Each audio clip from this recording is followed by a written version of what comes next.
Welcome to ECE 302. This is lecture 5.6 on sum of two random variables. I'm Professor Stanley Chan. So today we're going to look at a very interesting topic, which is finding the PDF of a sum of two random variables. So what do I mean that? Suppose you have a pair of random variables. One is x, the other one is y. They each have a PDF or a PMF. Now we form a sum, meaning that we take a new random variable z, we define it as x plus y. We ask, what is the PDF of z?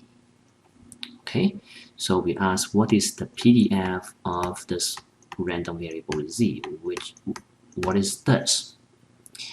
Now, of course, what we are given is fx of x and then fy of y. And now if we want to find the PDF of z, the number one thing, of course, we need to change the variables here to have the same argument. So for example, we put a z here, you want to put a z here, you want to put a z here. But what will be the PDF of this z?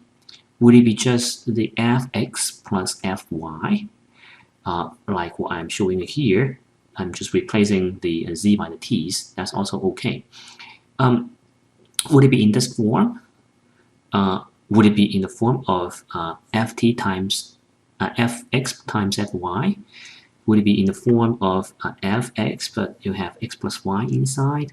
What will it be? Okay, I'm not asking about the values of x plus y. I'm asking about the PDF of the z, but z is x plus y.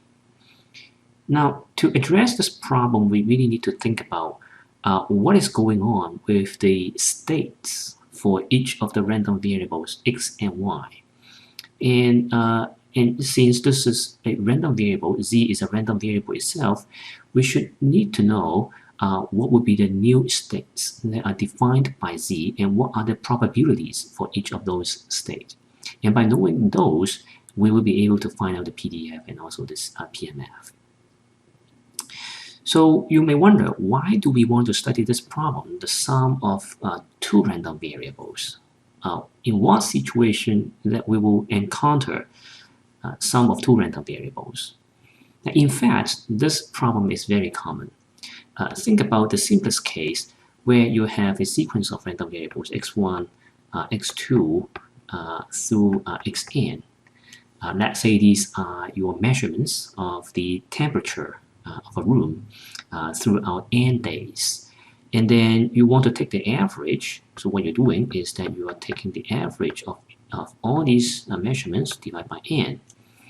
You ask, what is this? This is a new random variable. I just call it x bar. X bar is a random variable because it is a sum of random variables. You ask, what is the PDF of x bar? Now, that's a legitimate question to ask because you're asking about the distribution of the sample mean. And this comes very often. You take a measurement, you measure the data, you want to calculate the sample mean. And then you want to find out the distribution of the sample mean.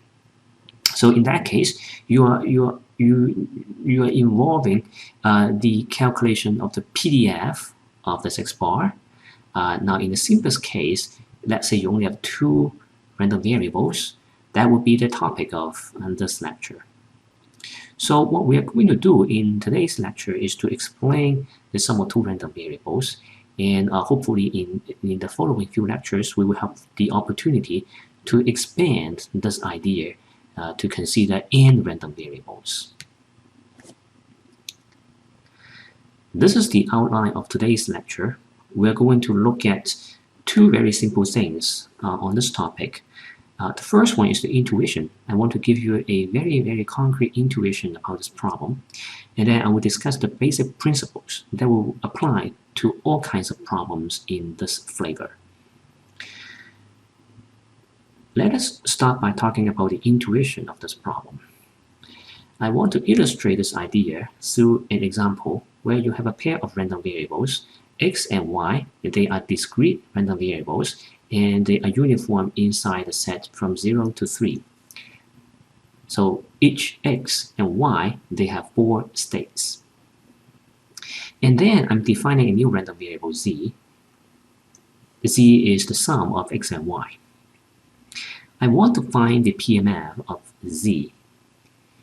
So you ask, how do I do that? Do I just add the PMF of x and y, meaning that I have x would be a uniform distribution, so I have 4 impulses, and then y, I will have another 4 impulses. Can I just add them? I put a question mark here to give me a taller impulse. Is it like this? Okay. The answer is no. Okay. Why? Well, let us look at the meaning of this x plus y.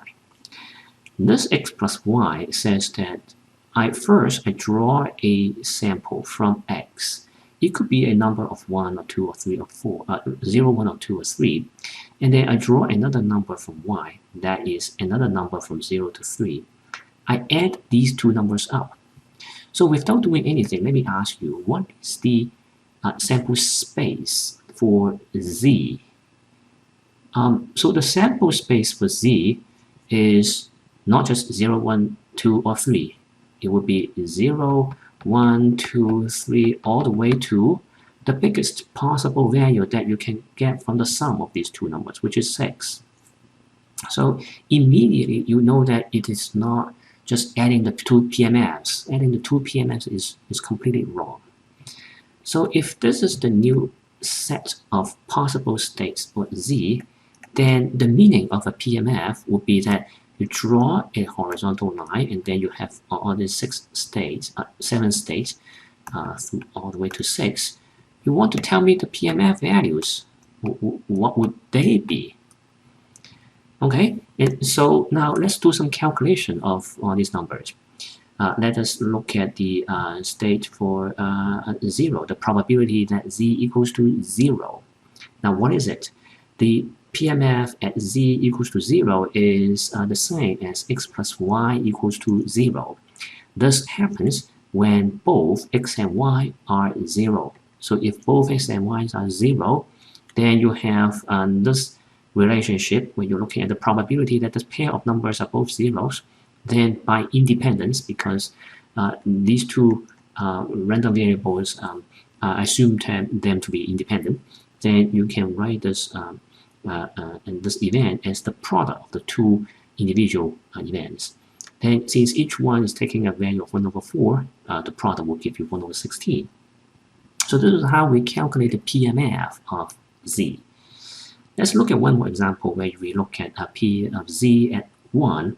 In this case, you're asking x plus y equals to 1. This happens when you have 0 or 1 or 1 and 0. Okay, so now you're taking the union of these two disjoint events. You have this sum, the sum of the two disjoint events. And since each disjoint event can further be partitioned into two independent events, you have 0 and 1, 1 and 0. And so each one will give you 1 over 16. This is 1 over 16. When you add them up, you have 2 over 16. So this is how you calculate the PMF of z. It is not by just adding the two PMFs. It is by means of going into each individual state, and then you calculate the probability, and then that will determine you the PMF values. So here is a complete table for this particular example, where we see that on the first column we have the states from 0 to 6. This is all the possible states for this random variable z. And then in the second column here, I'm showing you all the possible cases that can lead you to this outcome. For example, you have 0, 1 or 1, 0 that can both give you the sum equals to 1. If you want to get 4, it will be 3, 1, 2, 2 or 1, 3. On the right-hand side, that would be the probability of getting all these numbers. And so you can see that here you have one case, you have 1 over 16. Here you have 4 cases, therefore you have 4 over 16.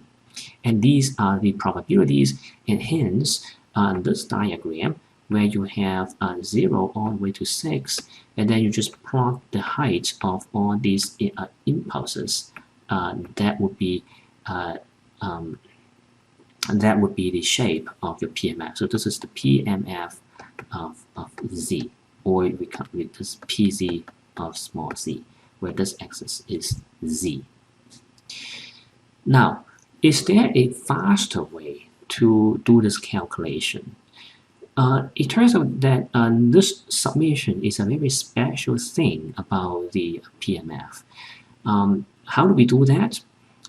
We know that the shape of this PMF, of this Z, you have a 7 state, 0, 1, 2, 3, 4, 5, 6, and then you have higher and higher pulses in the middle, okay, and then lower and lower pulses at the two tails. You ask, how would you ever find out this shape from the two uniform distributions? So this is the PMF of X, this is the PMF of Y. We have 0, 1, 2, 3, and 0, 1, 2, 3. How would you do what kind of operation, the dummy into here, the dummy into here, that would give you this shape? So there is one way to do so. Okay, how about we take this PMF, the PMF of X, and convolve with the PMF of Y? Okay, and by convolution, I mean that you flip the Y over, and then you slide over the X, and then you calculate the sum. So there's a shift add operation. So if you do this convolution, then you'll be able to see that I will get this triangular shape that comes from the sum of these two random variables. So that gives us the intuition, which is that if you have X plus Y, we define it as Z. It seems like, although we haven't proved yet, the PDF or PMF of the Z, it will be the PDF of X convolved with the PDF of Y.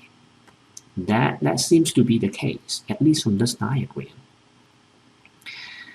So this is the main result of this lecture, and this is a very important result. It says that if you have a pair of random variables, they each have a PDF, one is fx, the other one is fy, you then let z equals to x plus y, then the PDF of z is given by this convolution. Now what is convolution? Convolution in the continuous space will be written as this integral, where you have this fx and then you have a fy.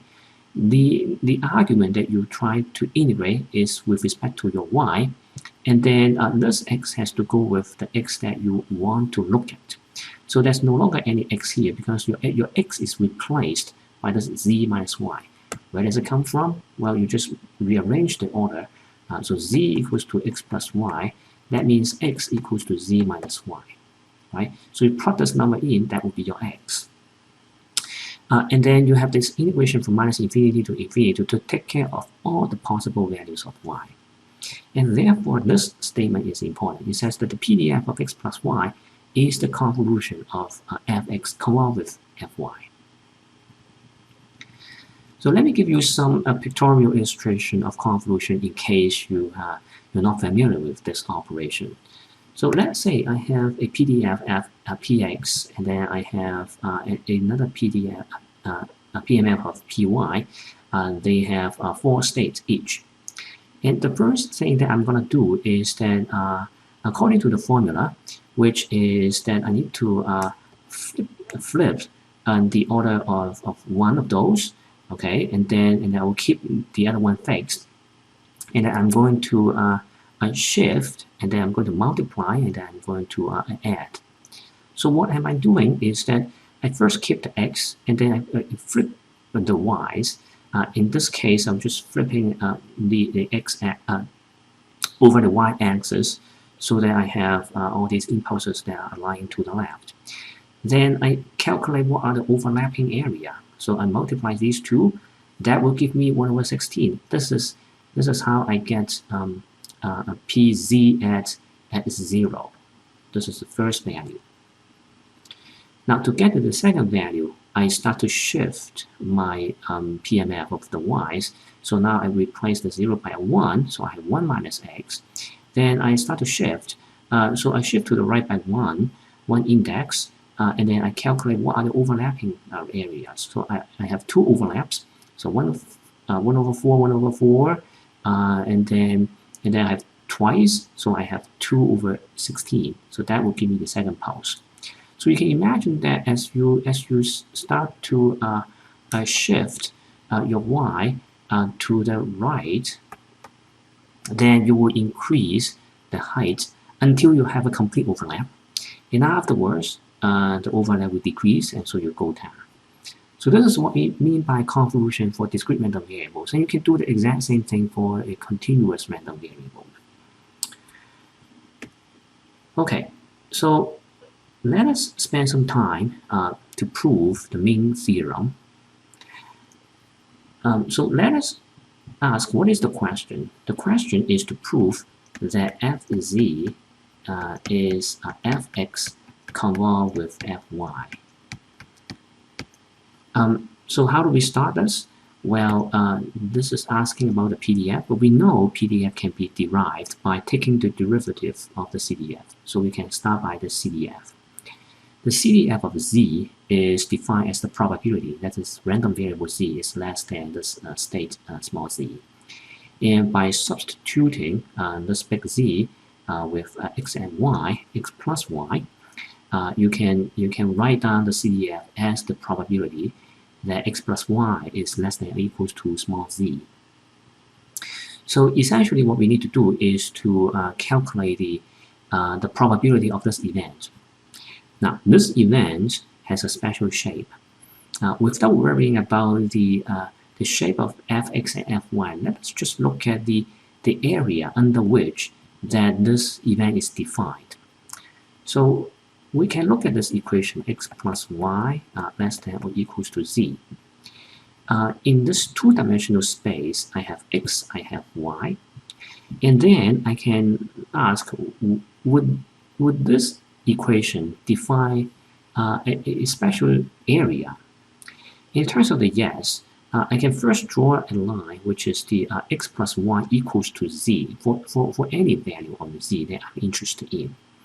So x plus y will equal to a particular value of z, and this line has to be a -1 slope line. Now why is it -1?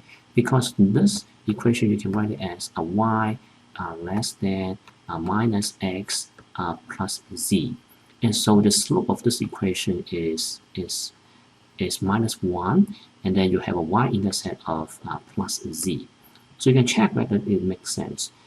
So this equation has a slope of -1, and then here that is your y-intercept. Your y-intercept is a value of z. So that's the right curve. And then we ask, now I want to find x plus y to be less than z. So should it be on the left-hand side or should it be on the right-hand side of this curve? One very simple way to check this is to just plug in a number, a coordinate that we obviously know that it has to be true. Okay, so how about we put a coordinate 0 and 0, plug into this equation, and we ask, is 0 plus 0 less than equals to a z, where z is a positive number. Okay, so essentially we ask, here is the line, should I be on this side or should I be this side? And since 0, 0 is at here, we know that it is not possible to go there. Okay, and therefore the shaded region has to be on the left-hand side. So now we know that this integration has to be on this part of the figure, and so all we need to do now is to calculate this probability by taking the integration over this triangle. So how do we do that? The way to solve this problem is to start with this joint PDF, which is usually given, and if the PDFs, the random variables, are independent, you can just write them as follows. So you have fx and fy individually. Now the tricky thing of this integration is the limit. Let's say we want to integrate dx first and then integrate dy. Then this diagram tells us that you cannot just integrate for dx from minus infinity to infinity, minus infinity to infinity for both x and y. You need to take care of this triangle. The triangle says that if you integrate with respect to x first, you start with this point, and you cannot go to plus infinity. You have to stop at this black line, and this black line is specified by x has to be stopped at z minus y. Just rewrite this equation here. And so x will go from minus infinity to all the way to z minus y, and you stop there. This is the inner integration. The outer integration is, of course, for your y. Your y can go from minus infinity to infinity, and therefore you have this limit. So you put this two into the equation, then you have what? You have this result. You have this probability of x plus y less than z equals to this double integration, and there is a z of z minus y in the upper limit of the inner integral. So at this point, if you are interested in calculating this probability, you can put in the two PDFs and do the double integration, and you're done. But this is not the goal of this problem. The goal of this problem is to find out the PDF of z. And so there is a trick that we can apply to simplify the calculation. Notice that the PDF of z can be written as the derivative of the CDF. That means I can put a derivative outside the double integration. And assuming that the integration and the derivative can switch their order, which is usually true, then you can swap the two, and then you can take the derivative for the inner integration first. Now, if you try to take the derivative for the inner integration, what happens is that this is a derivative followed by an integration, and that can be done using the fundamental theorem calculus. What this fundamental theorem calculus says is that if you dz, you have this integration from minus infinity to z minus y, and then you have this fx of x and dx. What you will have is that you will just dump this number into the x, and so that will give you fx of z minus y. Okay, and so if you put this result into the equation, then you see that the inner integration is simplified to this term, which is fx at z minus y. And what is it? Well, this is actually what we want. This is the convolution between fx and fy. So that completes the proof. So in summary, what have we shown? We've shown that if you start with a random variable, if you have a pair of those, then you will need to take the convolution. Let's say you're throwing a dice and it has 6 faces, and then if you flip the dice twice, you add the numbers up, you will get a triangle. If you do it 3 times, 4 times, 5 times, you just convolve this figure over and over. And eventually, if you convolve it many times, you'll be able to get to this PDF. So this red PDF is the PDF of the sum of x1 summed all the way to x100. And what is this? This is becoming a Gaussian distribution. So this is something that we will discuss later. But in this lecture, the main message that I want to convey is that if you have a sum of 2 random variables x and y, it is not just summing the 2 PDFs. The 2 PDFs has to be convolved in order to give you the PDF of x plus y. So the convolution is really coming from the fact that you are calculating the state. You're calculating the probability of all these states. And so if you have 2 uniform random variables, then by convolving them, you will have a triangle, because you will expand. You will expand the number of states, and then the probability of getting each state will become different. So I hope this lecture has given you some basic ideas of how do we deal with a sum of 2 random variables. It is certainly the first time you look at this problem, and so I will encourage you to really sit down and think through this problem. In the next lecture, we will go through some examples, and I hope that you will join us, and I hope that you can learn more from the following lectures. Thank you very much.